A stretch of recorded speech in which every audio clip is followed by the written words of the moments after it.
we'll start our class for today with the prayers. You chant along with me, Guru Mantra. Om Gurur Brahma Gurur Vishnu Gurur Devo Maheshwaraha Guru Sakshat Parabrahma Tasmai Shri Gurave Namaha.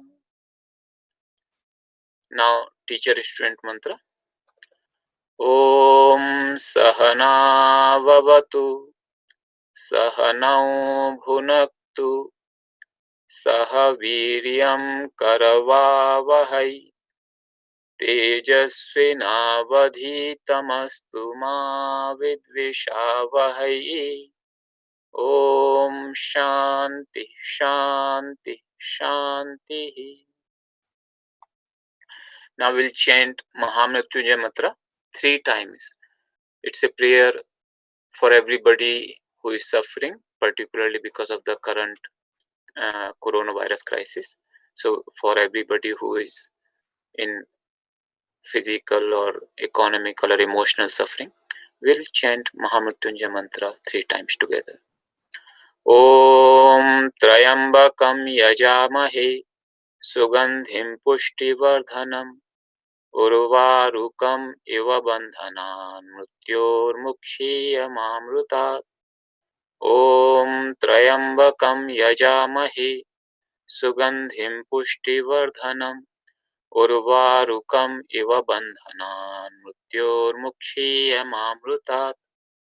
Om Trayambakam Yajamahe Sugandhim Pushtivardhanam Urvarukam Iva Bandhanan Mrityor Mukshiyamamrutat. Om Shanti Shanti Shanti. Welcome everybody.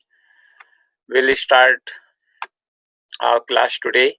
Hope you had the time to review the classes and understood the concepts. We will of course discuss in more detail in the today's class and coming classes. But from now on, we are getting into the actual grammar. It is very important that you keep up with the class. If you miss it, then please go back and watch the videos. We are posting class videos and other materials in the shared drive. If you lose the flow, then it may be very difficult for you to understand the future classes. So now, because we are going to be in the grammar concepts, please maintain the flow, and you can always send us the questions. So I'm finding it a little difficult because of the number of participants to address live questions, but I'm taking a note of those, and in the class I'll actually mention those questions and their answers.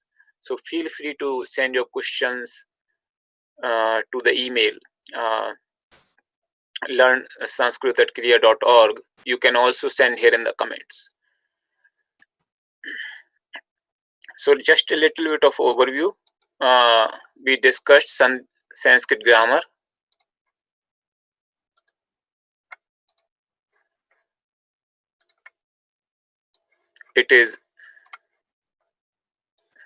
These are the things which we would be discussing as a part of the Sanskrit course. So Sandhi, this is the joining of the words. Shabda Rupa, nominal forms. Dhatu Rupa, verb forms. Then, so these are the 3 main we would discuss. And if time permits, maybe a little bit of samasa, compound words.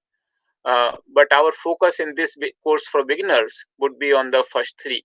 And these are very critical actually to understand any Sanskrit text.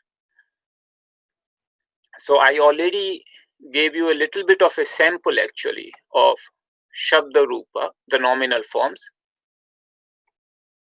And these are the nominal forms. We'll discuss these forms in more detail, but today I want to start with the verb forms.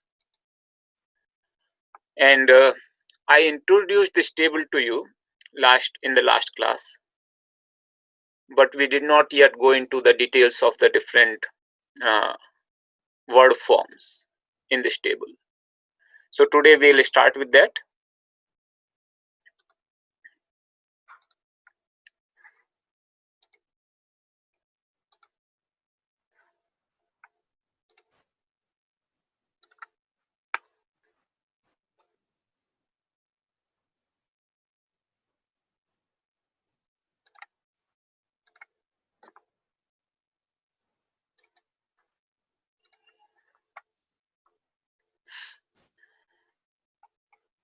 So this is our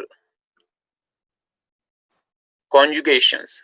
So in Sanskrit, if you remember, I told you that there are only 2000 root words, and all the words in Sanskrit are actually formed from those words. And on the one hand, it actually gives you a sense of such a certainty that how the things are happening in Sanskrit. There is sort of a perfect etymology for every word.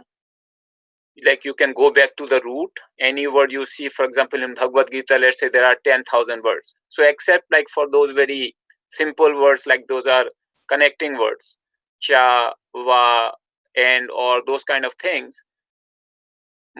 for every other word, you could actually trace back to which root it has come from. All these root words, and even though there are 2000, for most part, the frequent usage is probably 500. And these root words, they are all in the form of verb. So gum, to go.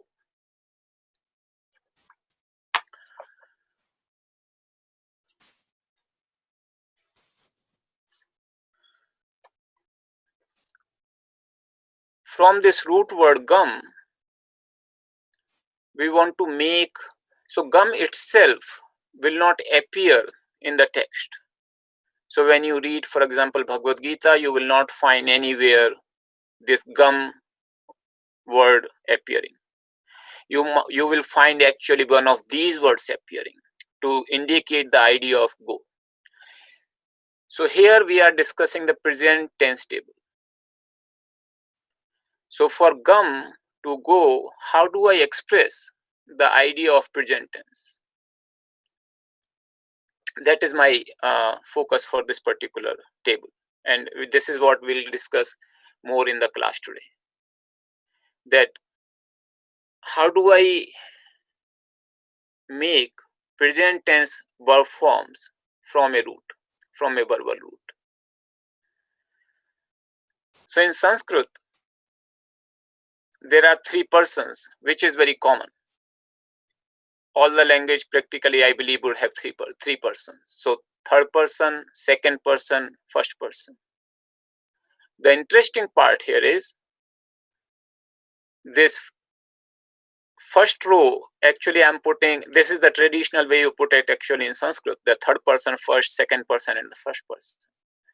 But the third person, interestingly, in Sanskrit, it's called Prathama Purusha, which you literally translate means first person. It can be confusing to some people. So please do not get confused. There are different terminologies in Sanskrit and English. The idea expressed is that these are third person forms, these are second person forms, these are first person forms. In Sanskrit, you have Prathama Purusha. This is literally translated as first person. Then Madhyama Purusha, literally translated as middle person. And Uttama Purusha, which literally translated as means supreme person. So there is a bit of a philosophical reason why these are named this manner. That if I'm talking to somebody, I'm talking about something. So that becomes the first person. I'm talking about something. Then to whom I'm talking, that is the middle person to whom I'm talking. And I myself, as the soul, as the self, is the supreme person, Uttama Purusha. So there is a little bit of a philosophical reasoning behind these namings, but that's not the very important from a language perspective. We just need to make sure that we understand that this row is correspondent to third person in English. This one is corresponding to second person in English, and this one is corresponding to first person in English. Okay, so that is more important actually. Now there are three persons, so we already discussed, and there are three numbers, so singular, dual, plural. In English we only have singular and plural. So for example, I would say in English,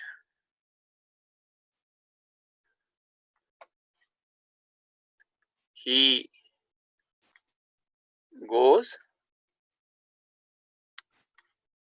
and if it is plural, they go. So English only has two numbers. Sanskrit on the other hand has three numbers. So I would say here, for example, if I gachati, because it's third person, so I would basically gachati would mean he goes. Gachataha, this one would mean they too go. And gachanti, this form would mean they go, basically referring to three or more people.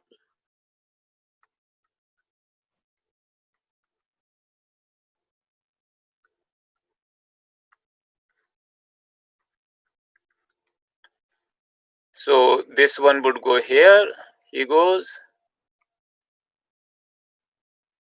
This is they too go, and this is they go.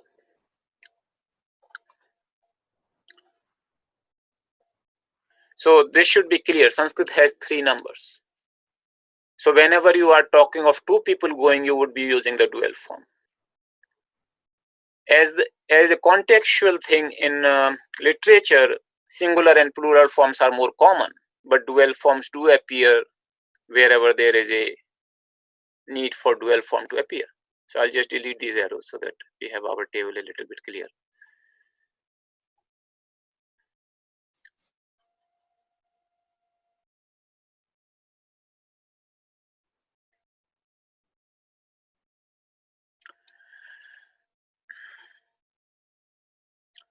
The second person, this word gachasi, would simply mean you go as a one person. Gachataha would mean you too go. Here when I'm saying you go, it is not in the same sense like in English you would say you go as an order, but you go as just a matter of a statement. Just as a present tense statement, as a like you are going. So in Sanskrit, you go and you are going, both ideas are represented by the present tense. And gachatha, you all go. Similarly, gachami, because it is first person, singular, I go. Gachavaha, we too go. Gachamaha, we all go, or we go. So once you understand that three persons, three numbers, understanding the meaning of these words is pretty straightforward. Gachati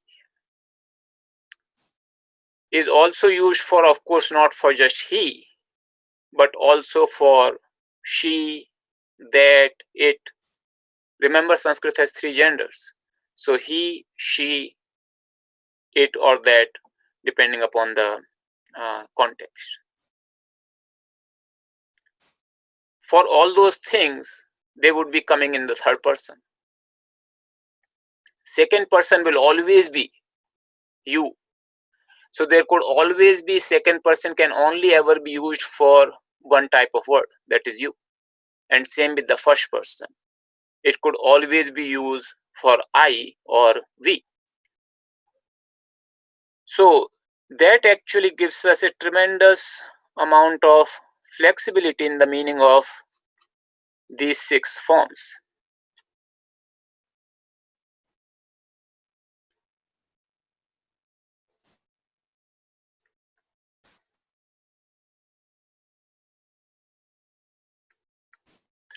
These 6 forms I could use just like that, and the meaning would be always unambiguous.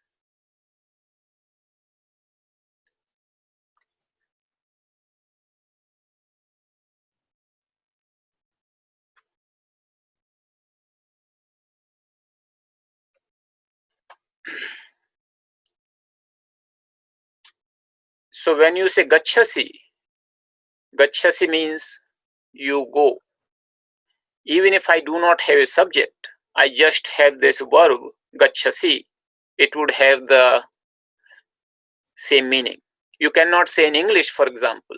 So go, if I just say go, you will not say the subject is I. It could be I, it could be we, you, it could be they. So in English, you cannot have that kind of, that just the verb would identify what is the subject. But in this case, because this verb is, these forms are unique for different person and different number, just stating the form itself is enough for me to know what is the subject.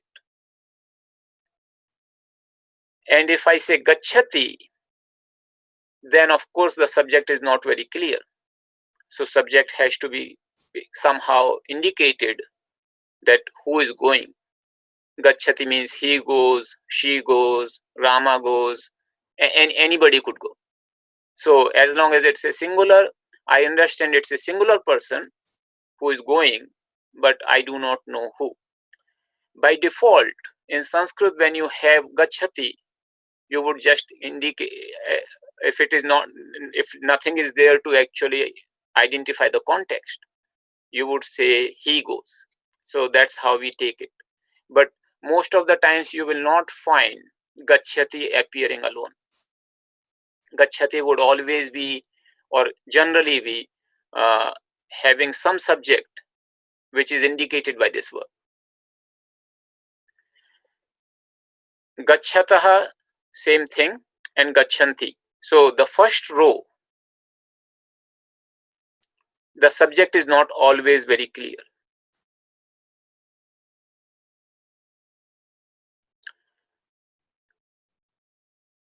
The second and third row, if I ever see just gachasi, I always would understand what does it mean. Or if I say gachami, that means I go. It's always very clear. There would be no confusion. If I say gachamaha means we go, and that refers to 3 or more people. If I say gachavaha means we two go, or we both go, depending upon what the context is. Similarly, you both go, or you two go, or you all go. So this part is actually these. So if you look at these 6 verb forms, they many times you will find them appearing without having a subject explicitly mentioned. And because there could be no confusion, this is quite acceptable way to actually write use these forms in Sanskrit. So if I just say gachami,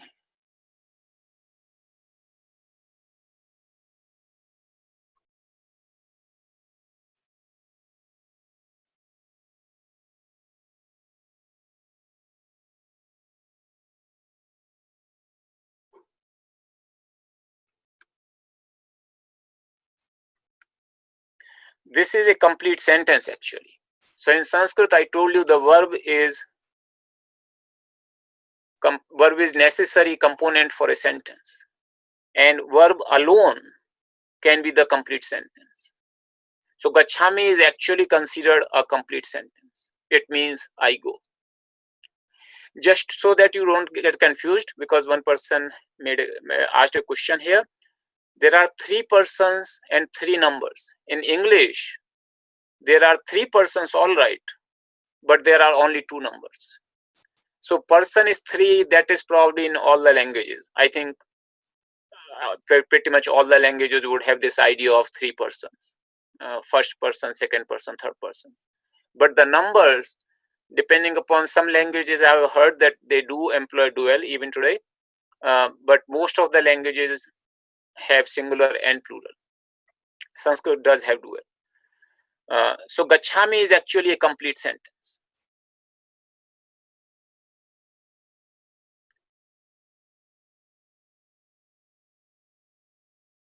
Actually, all the verb forms are a complete sentence.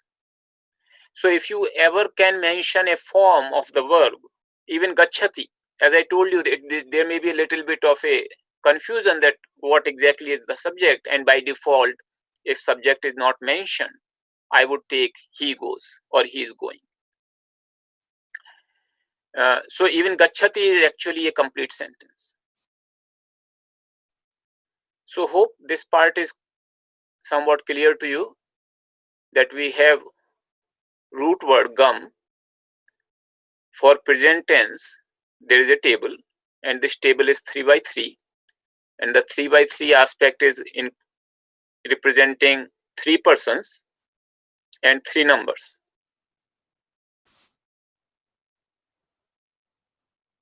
Third person, second person, first person. Singular, dual, plural. These are the words you will find being used in the text, not gum.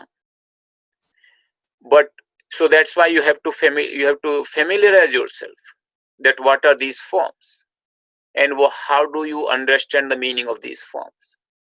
So in order to know the meaning, you have to know which number and which person does it belong to.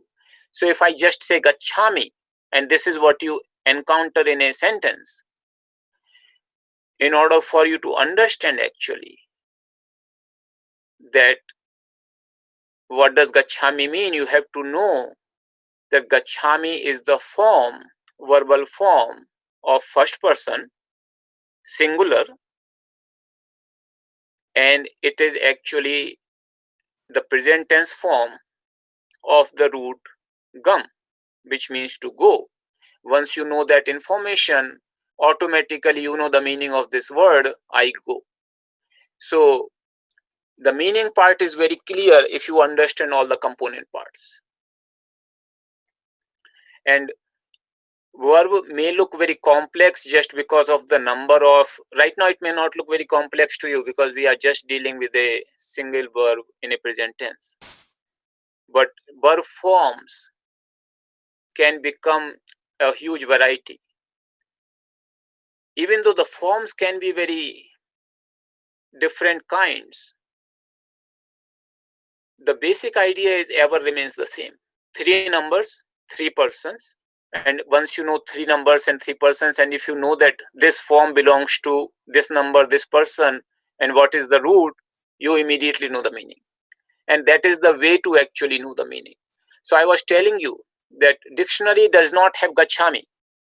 So you will see the gachami, for example, appearing in Gita, or gachati, or gachasi. But dictionary will not give you this form. So if you try to look for the word in the dictionary, you will not find it. What you find in dictionary is gum. So in order for you to know the meaning of this word, you have to know which number, which person, what is the tense, what is the root, and then look up the root if you do not know the root. And that way you know the meaning of the word. So hopefully, I hope this is clear. If you have any questions related to this, please send me the comments. So there is a question: is there a rule that turns the gum, this m, to this gacha? So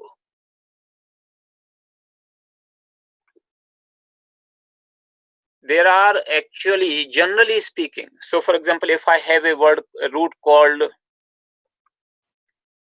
hus,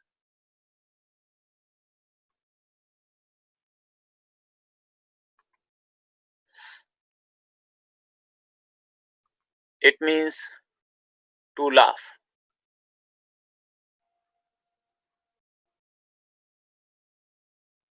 And if I have to make the form of this root, then I would just the first third person singular, it will be simply hasati. So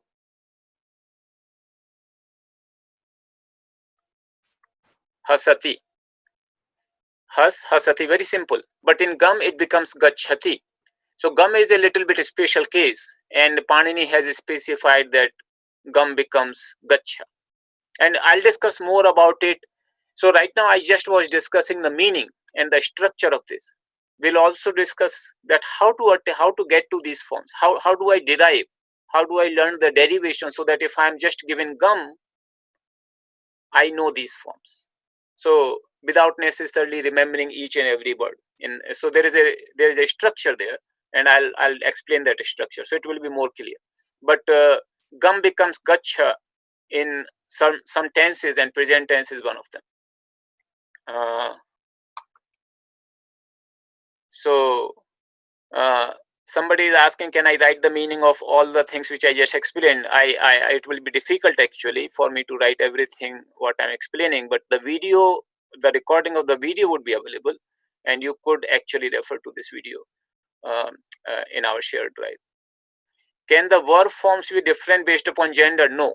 So verb forms are not different based upon gender. So in the second person and first person, of course, there is no gender involved, in the sense it's always you and it's always I, irrespective of the gender, whether it's masculine or feminine. So gachami means I go. It doesn't matter whether a man is saying that statement or a woman is saying that statement. Gachami means I go. Gachati also would actually have different things. He goes, she goes, but the verb forms remains the same. The subject changes. So the subject would change. Like there is a different word for he and there is a different word for she in Sanskrit. But the verb form, gachati, remains the same. It does not undergo any change based upon gender. Dual form is, somebody is asking can I explain the dual form and when to use it? Dual form is used when there are two subjects. So if I say Rama and Shyama go, so I would use gachataha. So I would say Ramaha Shyamaha cha gachataha. Rama and Shyama go. So whenever there are two subjects in number, I would use dual forms. In this case, like if we are two friends and I'm saying we both are going there, then you will say gachava. Two people are going. So dual form is used when there are two subjects, two people, or two whatever. It could be people, it could be the verb, as you know, two cars are going, for example. So you would say two cars are going. So you will use the dual form.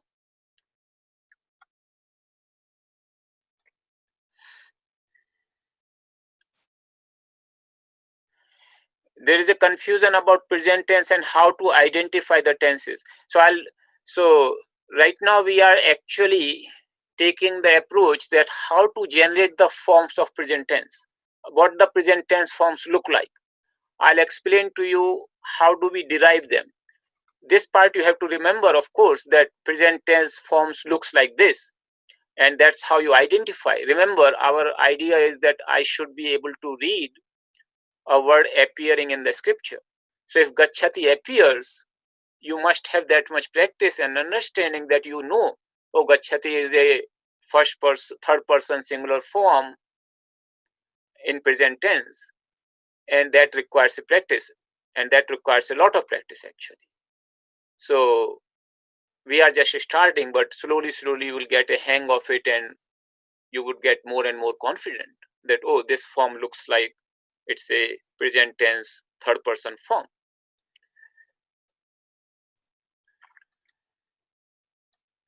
What are the other root words like gum? I just gave an example, hus, but there are many more. Of course, I said about 2000.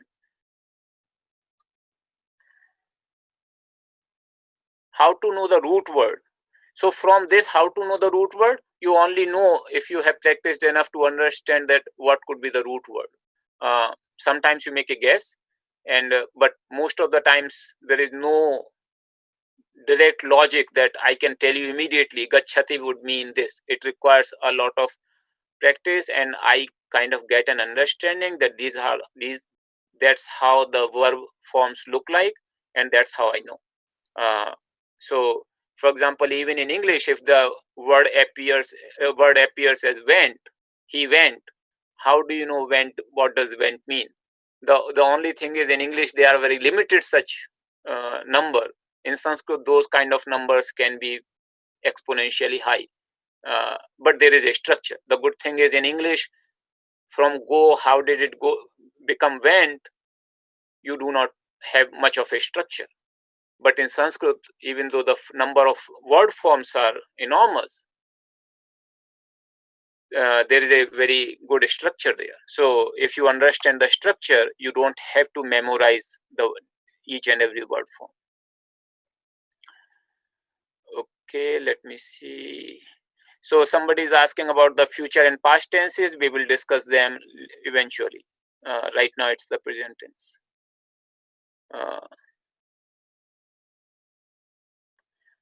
Why is there a dual conjugation? I explained, because when we dealing with the two subjects, two numbers, we use the dual.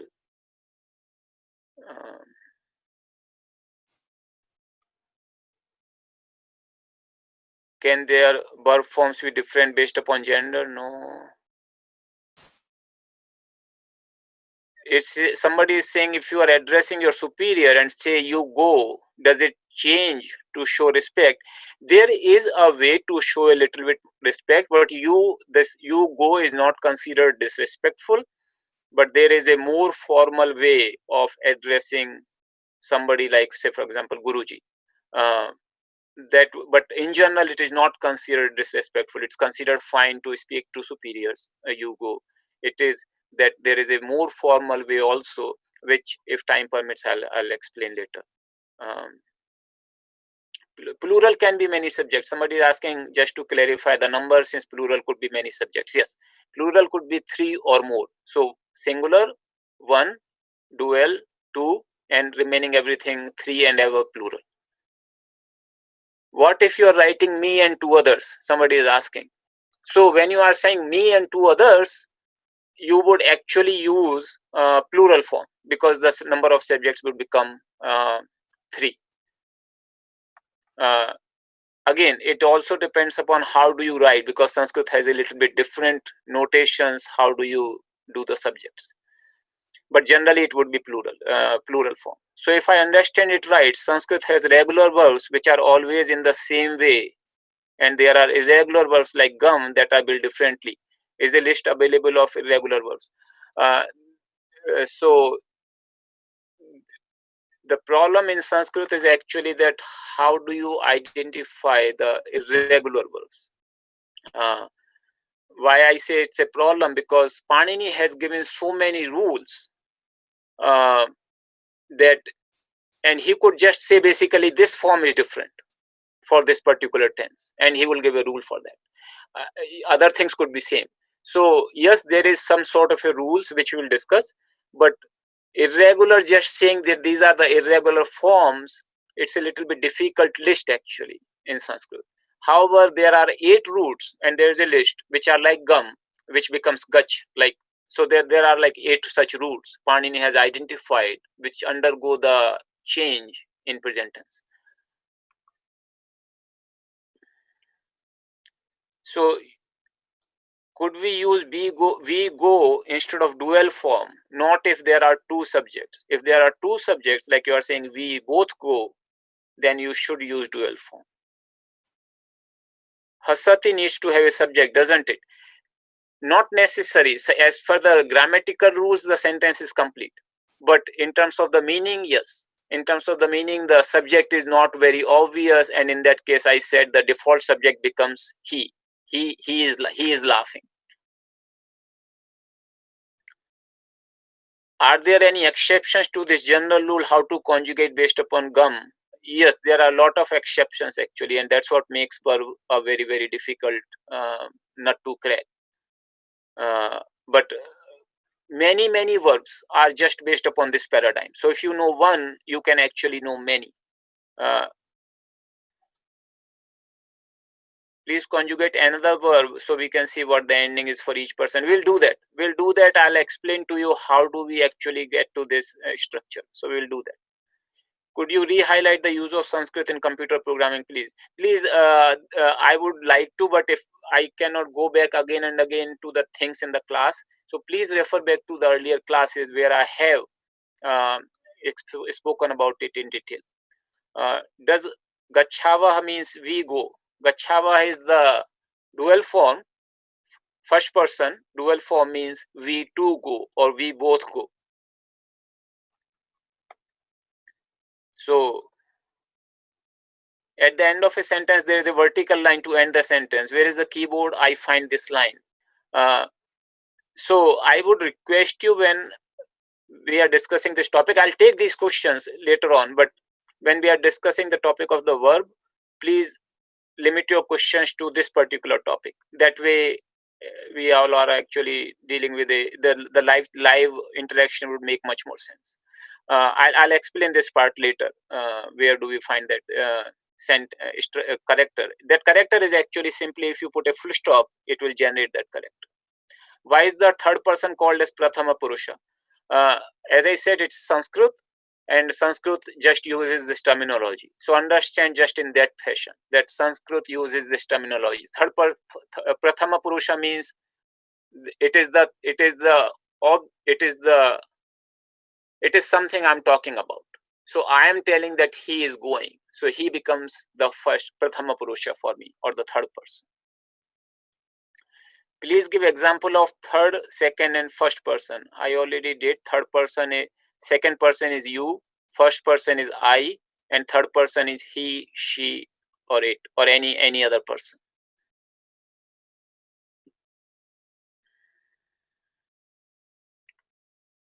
Swamiji, I know no Hindi and no Sanskrit, yet you explain really clearly. I feel that to make effective use of time, it's better to have 2 breaks so that you can group questions and answers. That's why interactive class will not work. We need to be patient and go one step time. Thank you for your understanding. I'll try to take as much as I can interactively, and then we'll of course have the breaks also. Does all these rules same for living and non-living beings? Yes. The Sanskrit gender, so I'll explain a little bit more later, but in Sanskrit, the gender, there are 3 genders. I explained to you: masculine, feminine, and neuter. They do not depend upon whether a person is living or non-living. So it is actually more of a grammatical construct. So a given word would be either masculine or feminine or neuter, not a given physical object. So in Sanskrit, one has to be very clear about that. A given noun, a given word actually, would be designated either as masculine, feminine, or neuter, not the object it represents.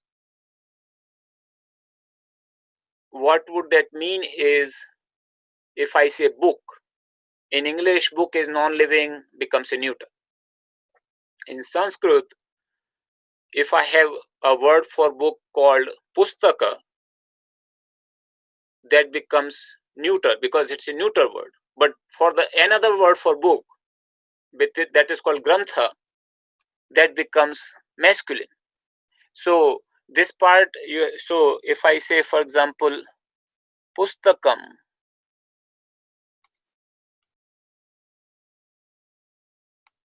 pustaka, neuter we normally write as pustakam. So it is actually a neuter gender. Another word for book, which is grantha, and that is actually masculine. So it is actually the specific words which have the gender, not the object it represents. So how do I know the gender of a word? You look up in the dictionary. That's the best way to actually know. There are like lot of grammatical rules, but in practically, just look up a word in the dictionary, and it will tell you what is the gender. Sometimes a word appears in more than one gender, like it could be masculine or neuter, and that's how it is. So you could apply either form, masculine or neuter. I would prefer if we could just practice instead of explaining things that naturally will come up later. Well, we'll have the time for practice also, and I just wanted to make sure that I also take up the questions. So I'm glad that we are having some sort of a live interaction, and I was able to address your question in real time. I hope this is clear. I'll just now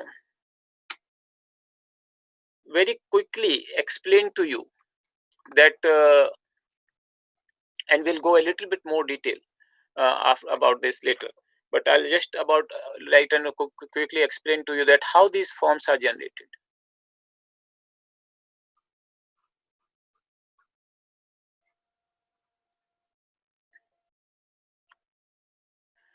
So if you say gacha, you will notice that I add, actually let me write in ti, taha, anti, si, tha, tha, ami, avah, amaha. Before that, it is the same form, gacha. So ti, taha, anti, si, tha, tha, mi, vaha, maha.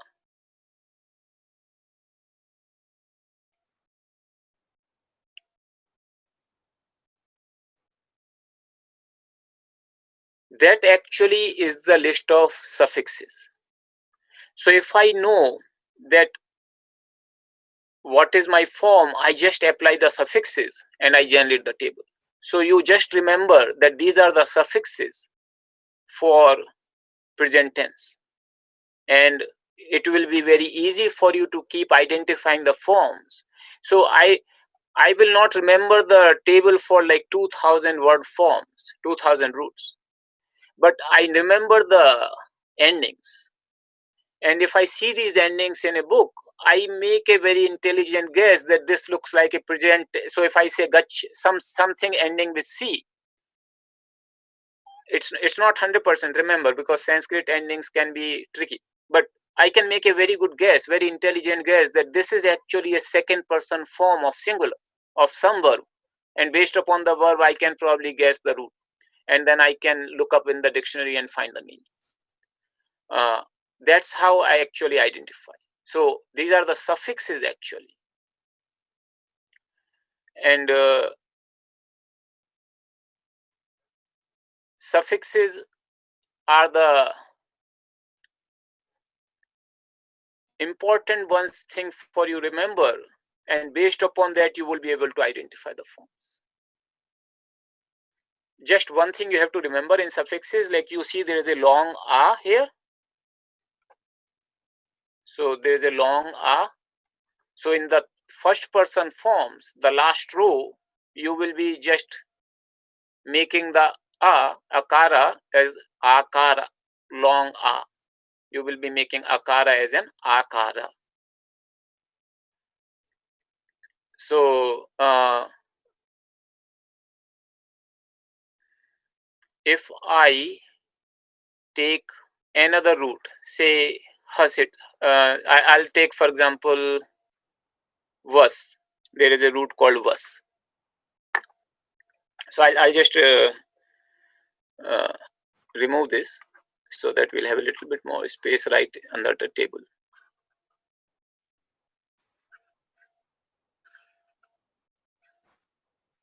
So I take another root called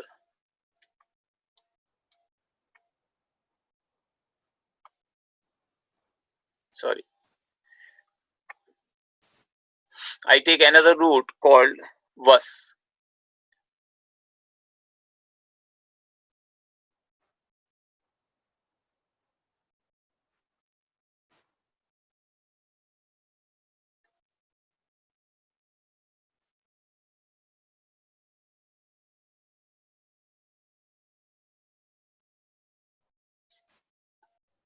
It means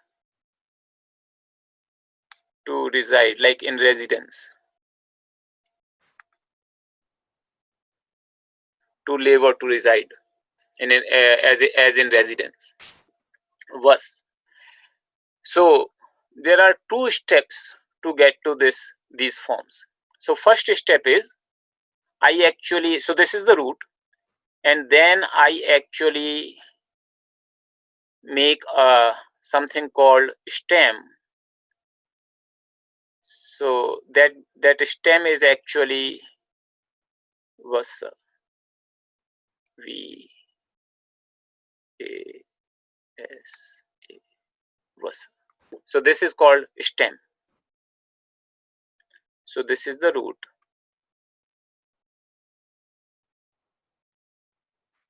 and this is stem, vasa.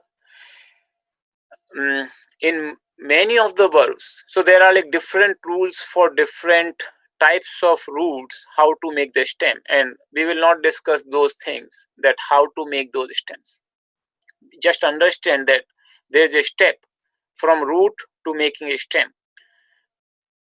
Most part, if you just add akara into verse, it becomes stem. That's the general principle for many roots, not for all the roots. So stem in Sanskrit is called anga. So root is dhatu. So I'll just write the Sanskrit words also, those who are interested in Sanskrit terminology. So root is dhatu, and this is anga.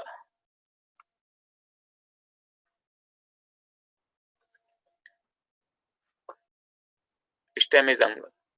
So it becomes a stem. You see, I just added akara, and that's how many of the roots would be. Again, there are a fair amount of roots and quite popular use which do not follow the same pattern of making a stem, and some of the rules could be quite complex, how to make a stem from the root, but you get a root. Basically, idea is that you get a stem. So idea is that you start with the root and you get a stem, and then from there next step would be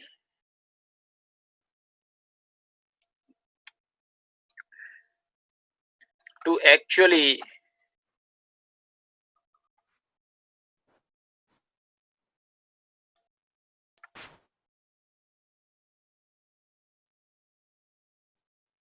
oh,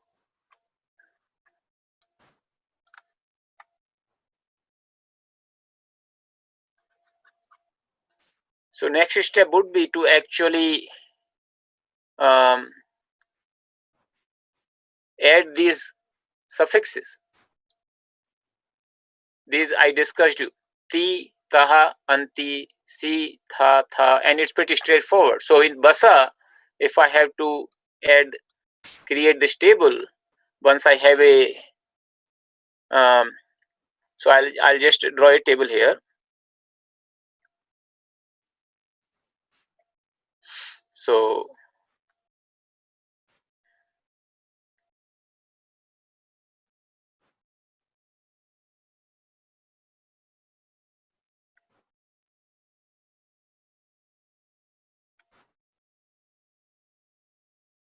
So this is our singular form.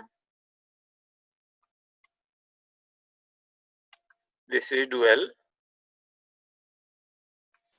This is plural.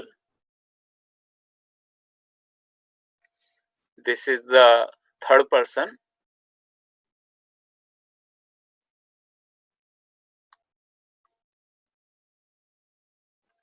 This is the second person.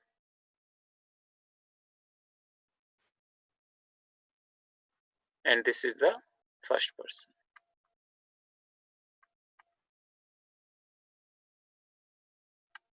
Okay. So if you go back,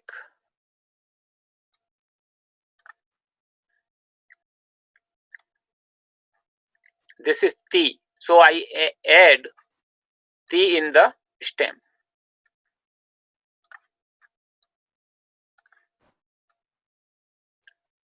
So my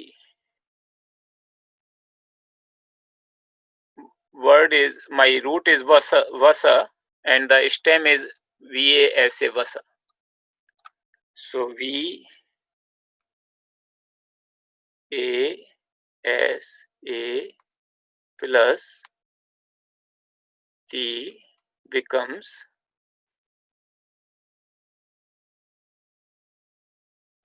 vasati.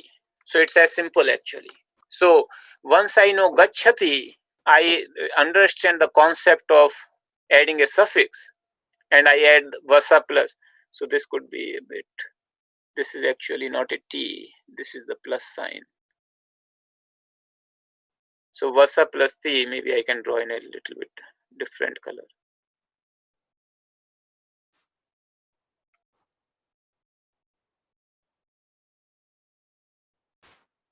So vasa plus T is actually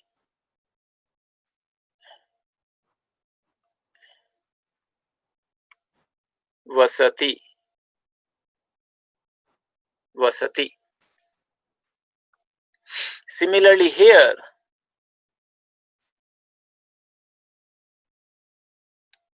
vasa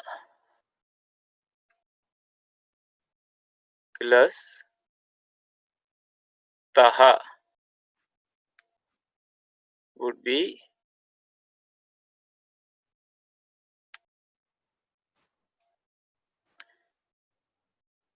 vasataha. It's a little bit different here slightly. So vasa plus, here the, as you saw, the suffix is anti, but both these a and a become singular, single only. So as if one is dropped. So vasanti. So you have to remember this part here. This is important in the plural, third person plural. So third person plural, this and this only result into this. So not like double a, not like long a. So vasa, vasanti. So if you see the Devanagari, you can see Devanagari, but right now I'm as I said, primarily I'm keeping the primary language of this class is the Roman, not Devanagari. So please learn the Roman notations, and you of course learn the Devanagari also. But right now I'm just writing here. I'll write in Devanagari later on. Vasati, vasataha, vasanti. Now, once you understand vasa means to reside, what does vasanti means? Like if somebody says vasanti, you means they live. You understand that. Second person, singular.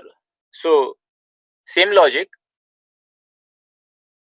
You will go vasa plus si. Here the prefix is vasa si.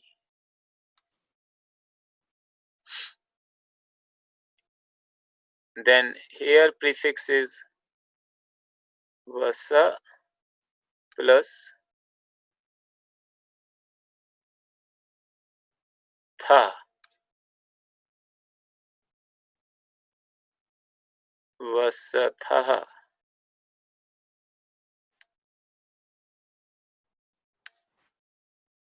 Here vasa plus tha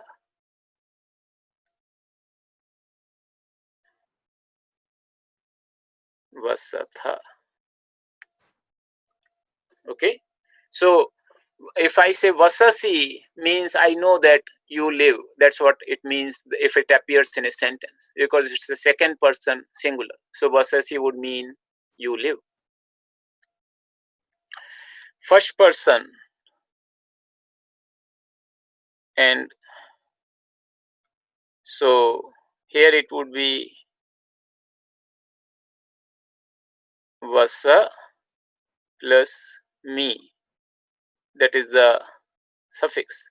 And what I told you there, if you remember, in case of gacha, in case of first person, you make it long a, vasami. So even though the suffix is actually me, but the actual form becomes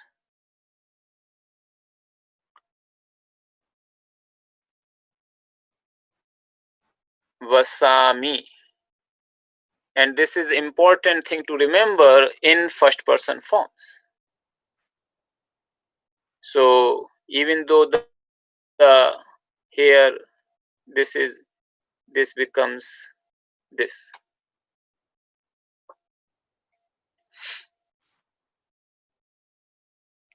Same here. So all the first person forms will follow the same thing. So vasa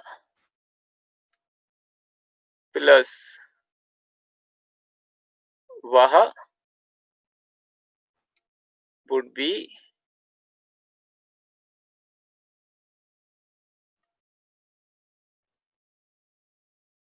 vasavaha.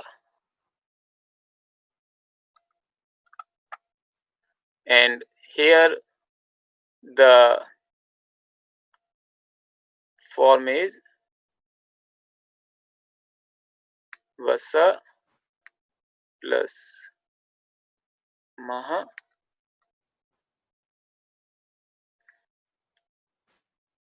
vasa maha. So same logic in all the first person forms. Even though the short a becomes long a. You see here, long a. And remember this part, this long a, long a. And here you have to remember vasa plus anti, still it remains short a.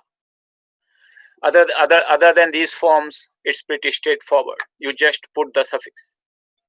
So now you see, you know one form, one root, and you can create this table for actually hundreds and hundreds of roots, maybe more than 1,000 roots actually. So half of the roots out of 2,000, you actually would follow this kind of logic very easily, very straightforward. More than about half. The only thing is that there are some roots which are actually quite common in usage, which do not follow the same logic very straightforward. They follow the logic same because the suffixes remain the same. So ti, taha, anti, si, tha, tha, mi, vaha, maha. These suffixes do not undergo any change, no matter what the root is. As long as it's a present tense, suffixes would remain the same. But the form, making the form will not be so straightforward because of the sandhi rule. So I remember these actually are happening. I'm joining these words actually. So there is some sort of a rule actually which are actually coming into play. And those rules are very straightforward in those cases where the stem is ending in akara. Stem is ending in akara. So those rules are pretty straightforward. But those rules are not so straightforward when the ending is not in akara. And that's what gives rise to some complexity in the verb form. So even though suffix remains the same, the ending of the stem is not an akara, the forms actually undergo significant changes actually.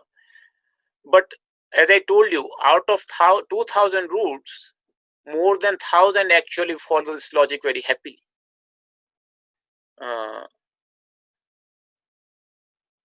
So these are the endings for present tense. For past and others, they will be slightly different for other tenses. But for present tense, these are the endings. So now what happens in case of gacha, gam, It is just that the stem, so here you saw the root was to reside and stem became vasa. In case of gacha, the root is gum,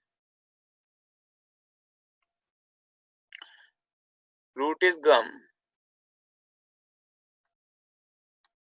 and as I told you, Panini has said that for this root, when you are making the stem for present tense, use the word gacha. So that's what actually becomes the stem. So that is what actually made it's gachati from gum.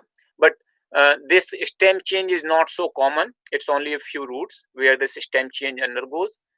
Those roots are common roots, so we'll have to learn those stem change. But once stem changes and you know the stem, it's very easy. It's exactly the same logic, absolutely no difference. So this logic of adding the suffixes and generating the table is actually very, very straightforward. So let me just see a few questions. Devanagari, somebody is requesting me to write in Devanagari. I would suggest you please do the Devanagari part in the exercise. I'll just give you some exercise. Where we can find the notes? Notes would be available in the shared drive. If the person's name is Basanti, I can say Basanti Basati? Yes, you can. It will be perfectly fine, Sanskritam actually. So the suffixes are the same for every verb conjugated in the past tense, or it depends also from the stem. I mean, if the stem is not in akara, it can influence also the suffixes and conjugation.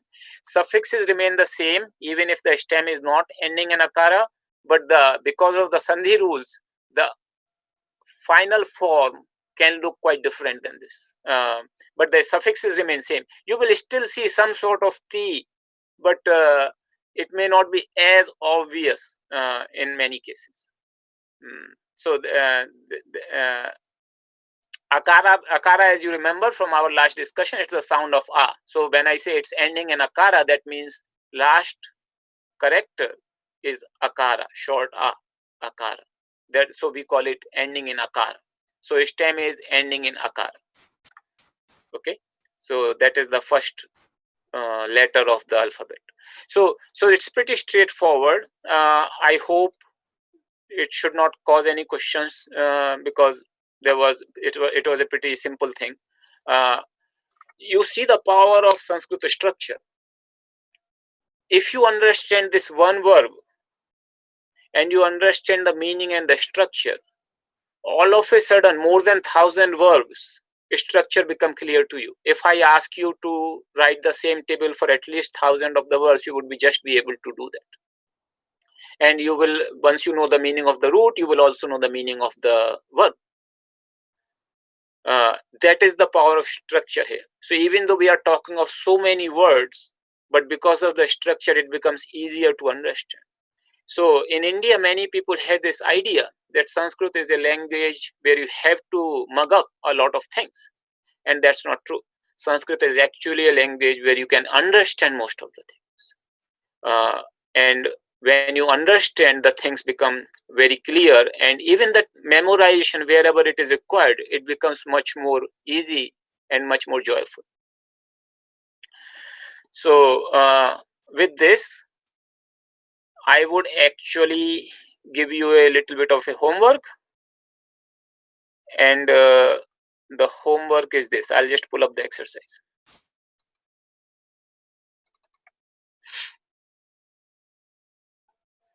So this exercise is there. So it will be done on the paper. Please, for the following roots, please write the verbal conjugations as it is done for root gum in the example below. So I have given the gum example below. I have also written the meanings here for you, which I explained. He goes, they too go, they go. So all these meanings are given so that you know.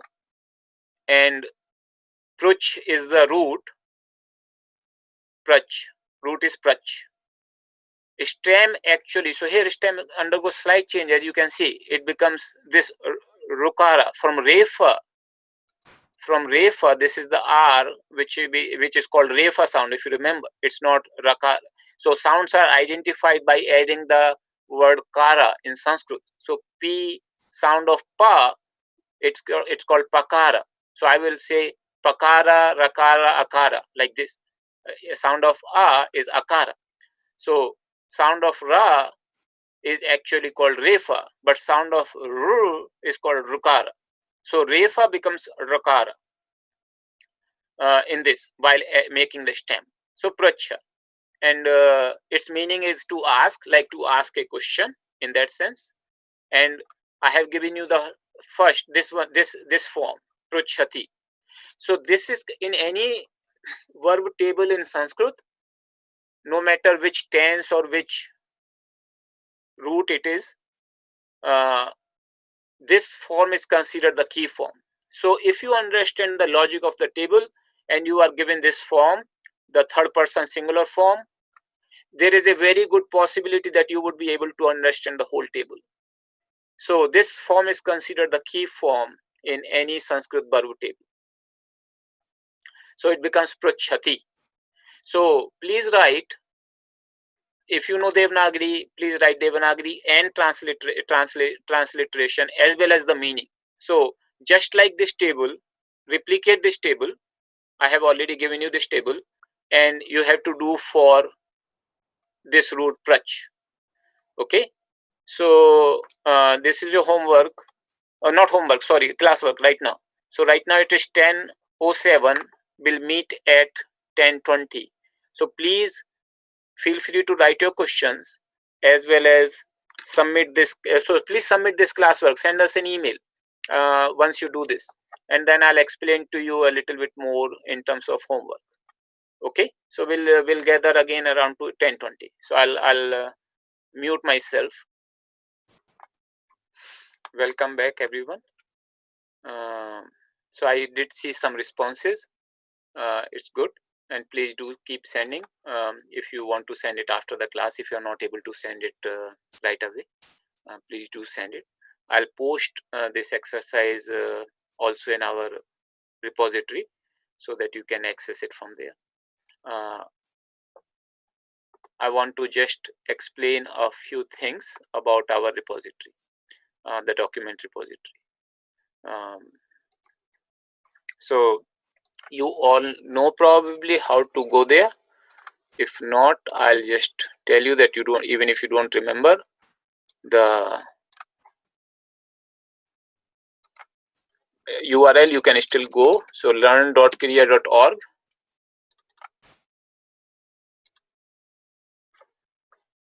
And here you have this Sanskrit course. Click on here and then Sanskrit course documents.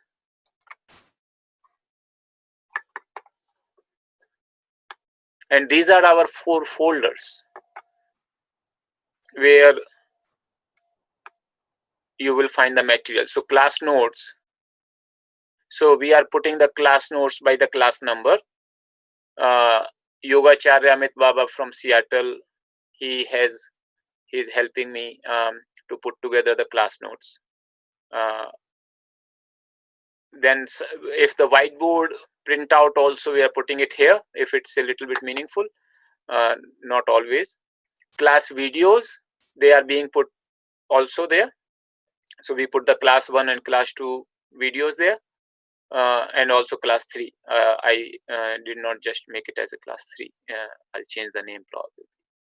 So then there is a folder for exercise, and exercise 1, 2, 3, 4. Today I'll post other exercises also, so you would see the exercises. And then this folder, other study material, which is very important. So one thing in this folder, we are constantly updating the documents. So please make sure that you are accessing the latest. Because these are small files. If you have any doubt, you can always download the latest thing. These are not, generally speaking, big files. So just to explain what all the documents are here, we have a Bhagavad Gita text, which is just the text in Devanagari and transliteration. We have Bhagavad Gita translation here in English, but the text is in actually Sanskrit, Devanagari. Then we have nominal declensions like Rama and other. We have not covered them in detail yet. We will, but this is in this document we'll keep all the nominal forms. Then we have the prayers of the class, which we do in the starting and end. This is the presentation. So this will, as I said, this will keep updating as I add the new slides. I'll update this document. There is a Sanskrit alphabet. There is a transliteration scheme, and then there is a useful link. So I'll double click on that because this is quite important. And these are actually all the useful links I have put together in one place, so that you don't have to keep on searching for the links in different places. So one is Sanskrit tool that we are using for typing Sanskrit on computer. You can access this tool here. Fonts for Sanskrit. So please install these fonts, because some of the documents which I'm posting in the drive, they are using these fonts, and if you don't have these fonts, the documents may not be very readable. So please install these fonts. Learning Devanagari script. So those who are interested in learning Devanagari script, there are certain tools.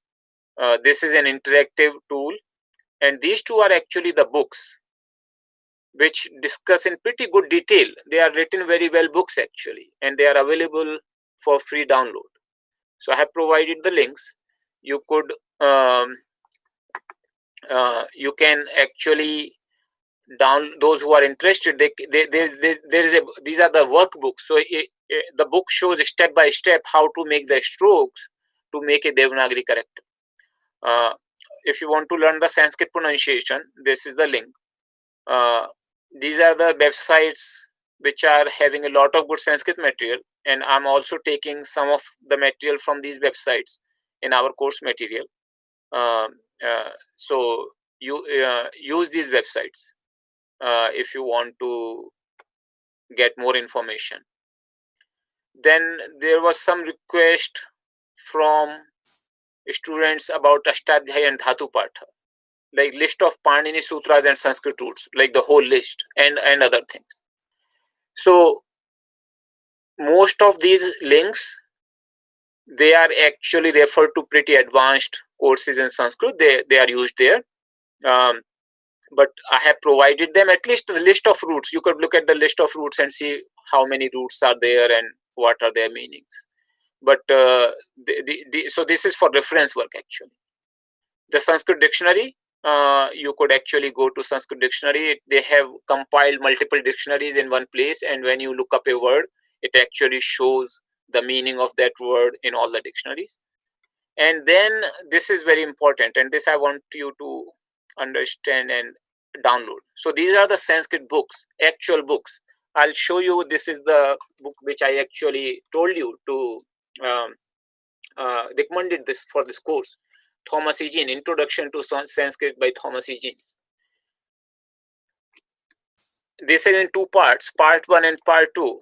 We mostly would be using part 1, but please download both of these books. We would be using these books as part of our course. I would be giving you the exercises from these books. So I will not be giving you some of the exercises. I will just tell you, or I'll refer you the page number of the book, and then I'll tell you, please look up and read the book. So please download these books. If you have the physical copy, very good. If you don't have, you can download these. And we would be using some course material. Actually, this will become our reference book for you also. It would be good that there would be something that you can go back to refer and learn. And this is written nicely. There are some minor problems which I'll explain to you later on, but they are written very well, right from the perspective of a beginner, and does not presuppose any knowledge of Sanskrit or Devanagari script. So please use these books. We would be taking a help of these books in our course. I would recommend you that one of the homework for you is to read first 3 chapters, first 3 lessons. So this book is organized by lessons. So whatever we have covered, you can actually look at the first 3 lessons and try to do the exercise of those lessons if you can. But please do read the lessons, because next time when we cover, we would be probably doing the 4th lesson or onwards.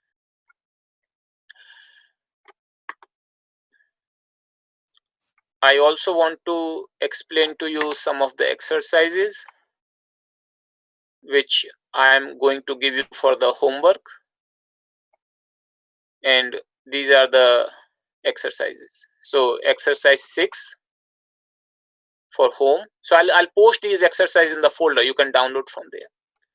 So this is to be done on paper. And for the following roots, you would be writing the conjugations, like basically the table, as it is done for the root gum. And I have given again the example of root gum in the here on the next page, but you also have from the previous exercise. Write the meaning also of every verb form in English, just like I have written the meaning here. So please write the meaning also.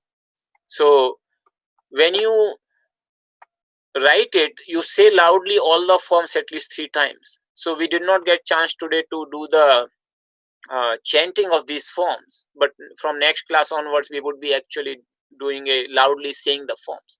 That's how you actually remember. You do not remember just by reading. In Sanskrit, to chant the word, to say it aloud is very important. So please say it aloud, and and while also paying the attention on the meaning of the words.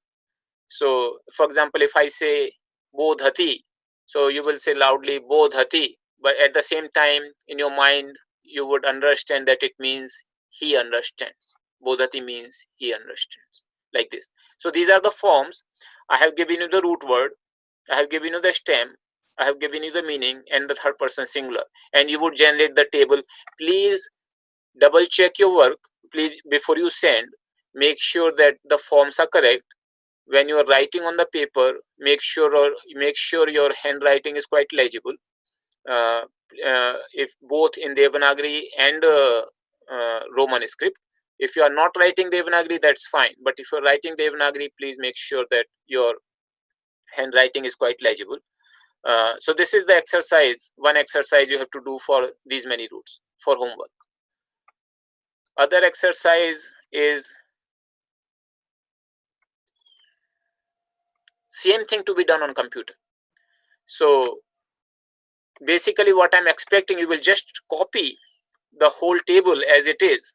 This is like a table in the Word, and you would replace the different words for different roots depending upon the root. So the same exercise you would be doing on the computer. Then there is another homework, which is, it may look like a lot, but it's actually not so much. It's to be done on the paper, and these are the translation from English to Sanskrit. So there are some very simple sentences. Everything which you will understand, you will know from whatever work we have done. And there are Sanskrit to English from the verbs. So these are exercise and solutions I have taken from this website, and you can look up there. There is solutions available, but please do not look up the solutions. And please have the solution of exercise 6 with you before you start this exercise. So exercise 6 basically gives you all the verb forms. Then you can easily find out what is the word for these verb forms, and you can write solve these exercises. After you solve with the help of the paper, with the help of the tables, now try to solve next time without looking at the tables and see if you can remember the forms. So these 3 exercises are for the homework, plus downloading the Thomas Egenes book and reading 3 lessons. We have gap of 2 days, Saturday and Sunday. Next class would be on Monday morning. So hopefully you would have enough time to catch up and do these exercises. It is important that you remain current, so that when you attend the classes live next time, you will not be feeling like lost.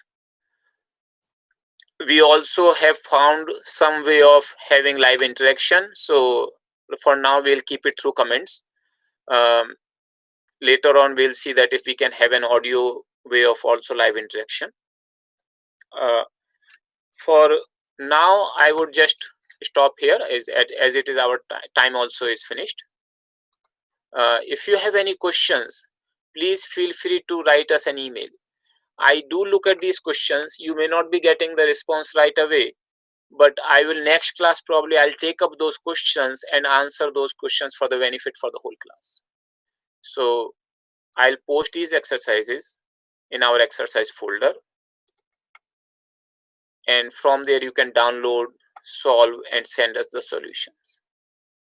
Any questions, comments, feel free to send us on the email. With this, we'll do our closing prayers.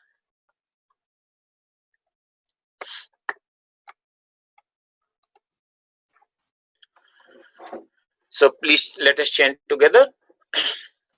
Sarve bhavantu sukhinah, sarve santu niramaya, sarve bhadrani pashyantu, ma kaschid dukkha bhag bhavet.